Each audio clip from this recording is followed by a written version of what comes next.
لو فاكر انك لما تدخل الديب ويب هتشوف شوية هاكرز وناس غريبة، يبقى انت لسه ما شفتش الرعب الحقيقي. لان اللي حصل مع صاحبنا ده ملوش اي تفسير غير انه فتح باب من ابواب جهنم بايد الشنطة الحمراء اللي من الديب ويب. في واحد اسمه وليد كان من هواة الدخول على الديب ويب، بيحب يجرب مواقع غريبة ويستكشف الحاجات اللي محدش بيشوف. في يوم وهو بيتصفح موقع من مواقع المزادات السرية، ظهر له اعلان غريب: حقيبة حمراء من جلسة استحضار حقيقية، السعر $500، ومكتوب تحتها: لا تفتحها إلا لو مستعد تواجه أسوأ كوابيسك. وليد افتكرها هزار واشترى الشنطة بالفيزا المشفرة، وبعد 4 أيام الشنطة وصلته لحد بيته. شكلها فعلا غريب، جلد قديم ومقفولة بترباس معدن، ولما فتحها أول حاجة شافها كام ورقة صفرة فيها رموز مش مفهومة، وبعدين كام خصلة شعر أسود مربوطة بخيط أحمر، وفي كيس صغير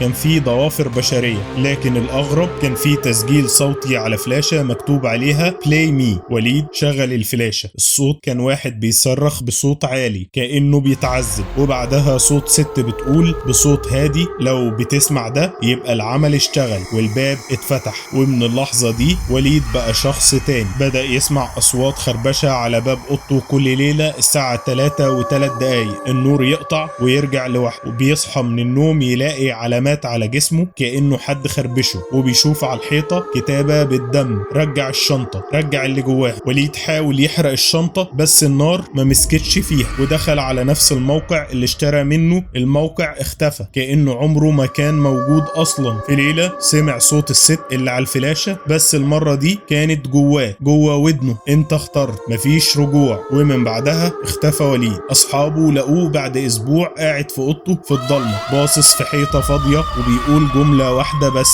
كل ما كنت بدور على الرعب لقيت الرعب هو اللي دور عليا. القصة دي موثقة، وكل اللي حصل فيها اتقال على لسان أخو وليد بعد ما اتجنن. ولو فكرت تدخل الديب ويب اسأل نفسك: مستعد تفتح شنطة جواها كابوس؟ لو عجبك الفيديو اعمل لايك واشترك في القناة، وخليك فاكر الرعب الحقيقي لسه ما بدأش.